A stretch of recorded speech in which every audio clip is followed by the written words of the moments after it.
Selamat datang kembali di Marvel Universe Indonesia bersama saya Admin Y. Dalam video ini kami akan melanjutkan Secret Wars 2015. Agar kalian tidak bingung dengan cerita ini, kami sarankan tonton dulu video-video dalam playlist Incursion. Linknya sudah kami cantumkan di deskripsi. Di Kastil Doom ada God Emperor Doom bersama Susan Storm, Valeria Von Doom, dan Black Swan. Mereka menonton pertempuran yang sedang berlangsung antara para pemberontak yang dipimpin oleh Prophet melawan pasukan para Baron. Saat itu Black Swan menawarkan diri untuk ikut terlibat dalam pertempuran tersebut. Namun Doom tidak memberi izin. Doom bilang Black Swan akan terbawa amarah kalau ikut bertempur. Jadi Black Swan harus tetap menonton saja. Setelah itu giliran Susan yang berbicara pada Doom. Dia berusaha meyakinkan Doom bahwa pasukan Baron pasti akan bisa mengalahkan para pemberontak. Sebaliknya, Valeria punya perkiraan yang berbeda. Doom setuju dengan Valeria. Dia merasa pihaknya membutuhkan bala bantuan. Maka dia memerintahkan Thor Corps untuk ikut bertempur. Sementara itu, di tengah baku hantam, Prophet alias Maximus menyemangati orang-orangnya untuk terus berjuang. Malang bagi Maximus, beberapa iblis dari Limbo mampu mengeroyoknya dan membunuhnya. Kematian Maximus dilihat pula oleh Kapten Marvel alias Carol Danvers bersama Mr. Sinister. Karena kehilangan pemimpin, pemberontakan terancam berakhir. Maka Carol memberi perintah pada Sinister. Para cloning Sinister harus berpindah pihak. Sesuai perintah ini, para cloning berbalik menyerang para iblis Limbo. Goblin Queen alias Madeline Pryor, sang pemimpin Limbo, sontak terkejut melihat ini. Di tengah keterkejutan tersebut, Madeline mendadak ditendang oleh Carol hingga tersungkur. Kepada Sinister, Madeline lalu bertanya kenapa dia berkhianat. Sambil ikut menendangnya, Sinister mengaku tidak senang melihat pakaian Madeline yang menurutnya jelek. Sinister sendiri merasa gembira bisa melakukan semua ini. Meskipun begitu, kegembiraannya tidak berlangsung lama. Tiba-tiba dia terkena ledakan sampai terjatuh. Ketika sedang berusaha bangkit berdiri, kepalanya justru dipenggal dan diangkat oleh seseorang. Sang pemenggal ternyata adalah Holocaust alias Billy Robson yang merupakan salah satu horseman. Rupanya pasukan Apocalypse telah tiba di medan perang. Sembari menembaki musuh, Apocalypse mengaku senang bisa berada di tengah pertempuran lagi. Sedangkan Sinister bilang Apocalypse datang terlambat. Namun Sinister memberitahukan ada pihak lain yang terlambat juga. Saat itu di atas medan perang memang ada bangunan melayang yang baru saja tiba, yaitu Doomguard. Seperti di daratan, di dalam aula besar di Doomguard juga sedang terjadi baku hantam. Kepada para Thor dalam Thor Corps, Jane Foster memang telah menyebarkan kebenaran tentang Doom. Sebagian Thor termasuk Mikhail percaya, sedangkan sebagian lagi tidak. Perbedaan kepercayaan ini menimbulkan perpecahan dan pertikaian di antara para Thor. Di tengah kekacauan tersebut, Mikhail menyusun rencana. Dia bersama beberapa rekannya akan berjuang menahan para Thor pengabdi Doom di dalam aula, supaya para Thor lainnya termasuk Jane bisa memasuki pertempuran. Sesuai rencana ini, Jane menyemangati para Thor yang percaya padanya. Dia menegaskan bahwa mereka semua telah ditipu. Sebenarnya Doom bukanlah dewa. Jane juga mengajak mereka bersama-sama bertempur. Pada akhirnya dengan dipimpin oleh Jane, berbagai Thor terbang keluar dari Doomguard, termasuk Beta Ray Bill dan Thor berkepala babi hutan. Segala Thor ini turun ke daratan, lalu mulai menyerang para iblis Limbo dan pasukan Apocalypse. Salah satu Thor menghantam Holocaust, sehingga kepala Mr. Sinister pun terlepas dan terjatuh ke tanah. Di dalam Kastil Doom, orang-orang terkejut dan bingung menyaksikan semua ini. Doom pun mengatakan dirinya telah dikhianati. Di medan perang, kepala Sinister memohon ampunan dan pertolongan kepada Apocalypse yang sekarang membunuh Thor babi. Sambil berlanjut menghadapi Jane Foster, Apocalypse menjawab Sinister. Tidak sesuai harapan Sinister, Apocalypse bilang tidak akan memberi ampunan. Saat itu perhatian mereka semua teralihkan sebab ada sesuatu yang sangat besar muncul di langit. Ternyata sesuatu itu adalah sebuah helicarrier. Di pesawat itu ada Maestro sang Baron Dystopia. Dia memerintahkan para World Breaker untuk maju. Sesuai instruksi instruksi ini, banyak sekali Hulk berlari di helicarrier lalu melompat. Mereka mendarat di medan perang dan mulai menyerang orang-orang lainnya. Sementara itu di Project 42, Maker berbicara dengan Reed Richards. Maker mengkonfirmasi bahwa pemberontakan Prophet memang bagian dari rencananya. Pemberontakan tersebut berfungsi mengalihkan perhatian Doom. Tanpa diketahui oleh Doom, Reed bersama Maker akan menyusup ke domain Doomsday dengan menaiki sebuah pesawat yang dikemudikan Star-Lord. Nantinya mereka akan berusaha merebut kekuatan besar Doom. Meskipun begitu, Maker berpendapat pemberontakan tidak akan berlangsung cukup lama. Jadi mereka membutuhkan pengalihan lainnya. Maka Reed menghubungi T'Challa yang sedang berjongkok di dekat Shield. T'Challa bersama Namor memang telah berpindah ke sana memakai Seeds Courageous. Kini Reed memberitahu T'Challa bahwa timnya akan segera berangkat. Dia ingin memastikan bahwa T'Challa sudah siap melaksanakan tugasnya. T'Challa sendiri bilang akan melakukannya sebentar lagi. Dalam pembicaraan ini, Reed menegaskan bahwa jika mereka gagal, maka ini akan membawa kematian bagi mereka semua. Meskipun begitu, T'Challa sama sekali tidak takut pada kematian.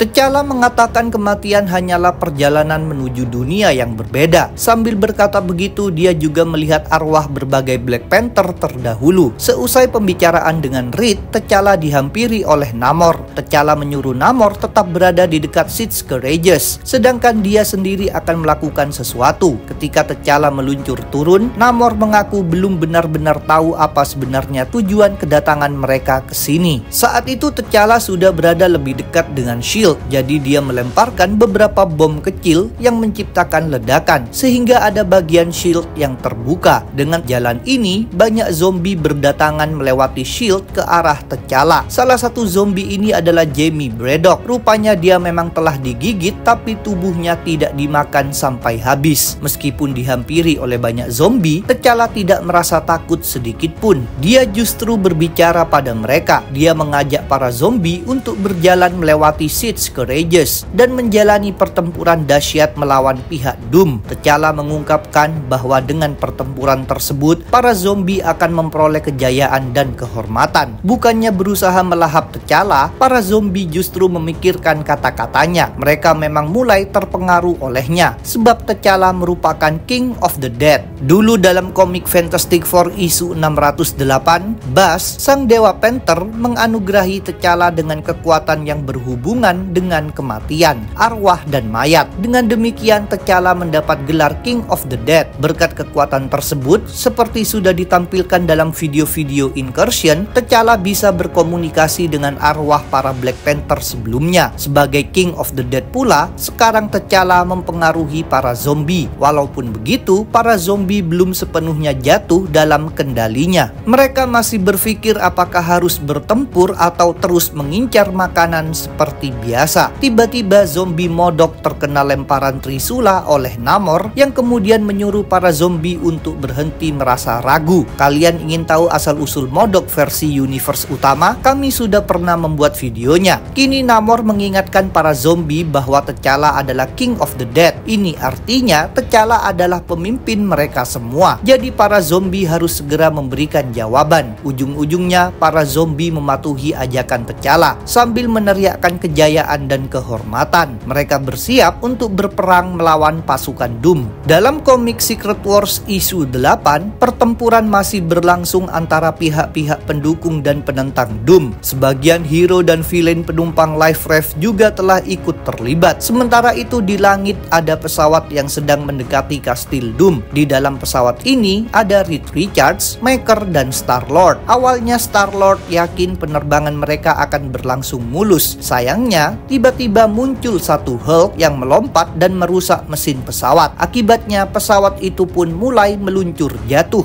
Di helicarrier di dekat kastil Doom, Maestro berbicara kepada Doom. Setelah para Hulk-nya mengalahkan semua pasukan lainnya di daratan di bawah, Maestro akan memimpin para Hulk tersebut untuk mengalahkan Doom. Meskipun begitu, niat Maestro tersebut tidak bisa terwujud. dia justru tiba-tiba terkejut sebab di dekat helicarrier muncullah seorang raksasa yaitu Ben Grimm yang berjalan dari S.H.I.E.L.D. Karena terhalang oleh helicarrier Maestro, Ben memutuskan menghancurkannya. Dia membanting pesawat tersebut ke daratan sehingga menimbulkan ledakan. Para makhluk yang sedang bertempur tentu berusaha melarikan diri, tetapi sebagian dari mereka termasuk kepala Mr. Sinister tidak sanggup pergi, sehingga hanya bisa pasrah terkena ledakan helicarrier. Dengan demikian, Sinister pun mati. Di Kastil Doom, Susan Storm merasa terguncang menyaksikan Ben melakukan penghancuran tersebut. Saat itu, mendadak terdengar suara sangat keras dari salah satu bagian kastil. Black Swan menduga itu adalah ledakan akibat para pemberontak yang mendobrak masuk. Namun Doom yakin itu sesuatu yang lainnya, maka dia menyuruh Black Swan memeriksanya. Di Kastil Doom, Reed Richards bersama Maker dan Star-Lord telah tiba. Rupanya suara keras tadi disebabkan oleh pesawat mereka yang menubruk dinding kastil. Reed dan Maker bergegas bergerak menuju sumber kekuatan Doom, sedangkan Star-Lord disuruh Maker untuk memperbaiki pesawat. Di medan perang, ada Terrax yang melihat Galactus. Dulu Terrax merupakan Herald Galactus. Sekarang dia berlutut dan mengaku ingin mengabdi kepada Galactus lagi. Tidak sesuai harapan Terrax, Galactus tidak mempedulikannya sama sekali.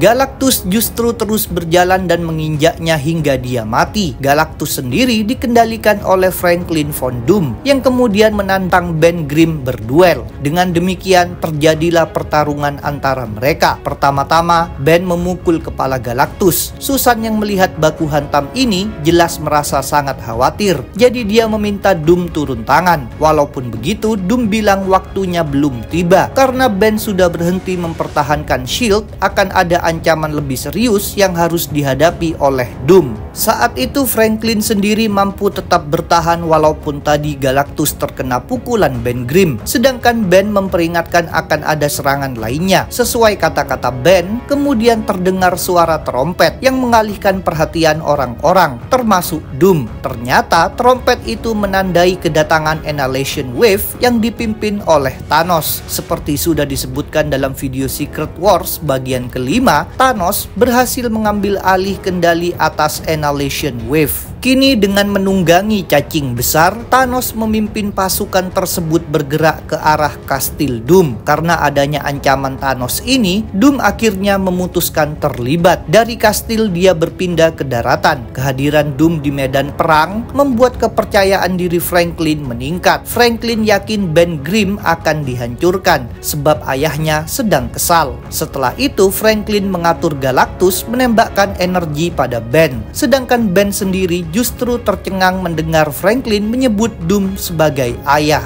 Ben ingin memastikan bahwa Franklin merupakan anak lelaki Doom dan Susan. Setelah Franklin membenarkan hal tersebut, Ben langsung berubah pikiran. Dia tidak sanggup bertarung melawan Franklin, maka dia pasrah menerima apapun perbuatan Franklin padanya. Pada akhirnya, Franklin mengatur Galactus menembakkan energi dahsyat pada Ben. Akibat serangan ini, sebagian tubuh Ben hancur berkeping-keping. Franklin sendiri tidak ragu melakukan pembunuhan ini sebab dia tidak tahu bahwa lawannya adalah Ben Grimm yang disebutkan Susan dalam ceritanya. Kematian Ben oleh Franklin membuat Susan sangat bersedih, sedangkan Valeria justru terkesima. Dia merasa semua ini bagaikan pertunjukan. Dia lalu bertanya kepada Susan. Dia ingin tahu apakah ibunya itu menyayanginya dan percaya padanya. Susan menjawab iya. Maka Valeria mengajaknya pergi ke suatu tempat.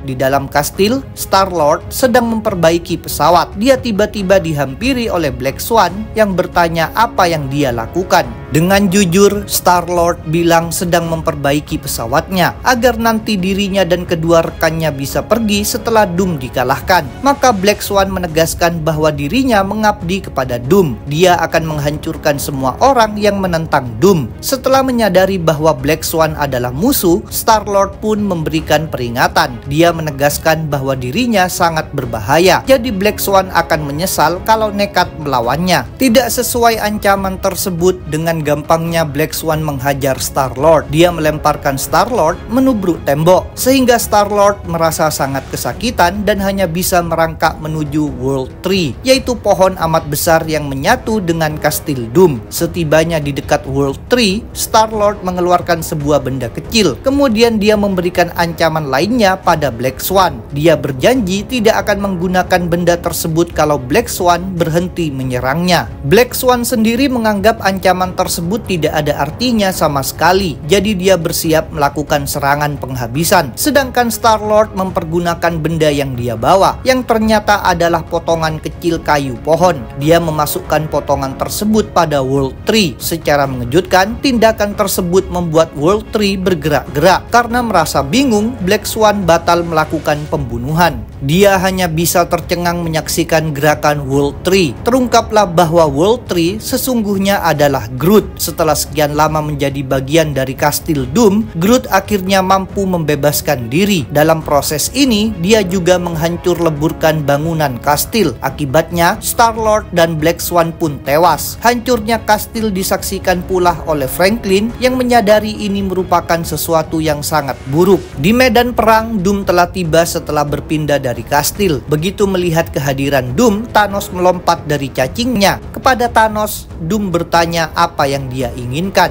Doom sendiri menduga Thanos ingin menjadi Baron di wilayah di luar S.H.I.E.L.D. dan memegang kekuasaan atas Annihilation Wave. Doom bersedia mengabulkan keinginan tersebut. Thanos rupanya menganggap kata-kata tersebut sebagai hinaan. Dia mengingatkan Doom bahwa dulu dirinya juga pernah menjadi seorang dewa yang amat kuat berkat memperoleh 6 Infinity Gems. Kalau kalian ingin tahu ceritanya, silahkan tonton video kami yang berjudul Infinity Gauntlet. Thanos lalu mengatakan bahwa Doom tidak layak menjadi dewa. Seharusnya Doom membungkuk menghormati Thanos. Begitu mendengarnya, Doom bertanya apakah Thanos sekarang memiliki Infinity Gauntlet. Thanos menjawab tidak, tapi dia merasa yakin dirinya tetap cukup hebat untuk mengalahkan Doom. Setelah itu, Doom dengan cepat menancapkan tangannya pada Thanos, lalu mencabut tulang belulangnya. Dia menegaskan bahwa keyakinan Thanos sangatlah keliru. Kematian Thanos ini disaksikan pula oleh Annihilus, yang merupakan pemimpin awal Annihilation Wave sebelum kedatangan Thanos. Kekuatan Doom membuat Annihilus sangat ketakutan, maka Annihilus langsung saja menyampaikan kepatuhannya pada Doom. Kemudian Doom memerintahkan Annihilus mengatur Annihilation Wave untuk menyerang musuh-musuh Doom. Secret Wars akan kami lanjutkan, jadi jangan lupa untuk subscribe, like, komen, dan share. Kalian juga bisa bergabung di grup Facebook, like fanpage, serta follow Instagram dan TikTok Marvel Universe Indonesia. Linknya ada di deskripsi. Sampai jumpa lagi dalam pembahasan tentang topik-topik Marvel lainnya.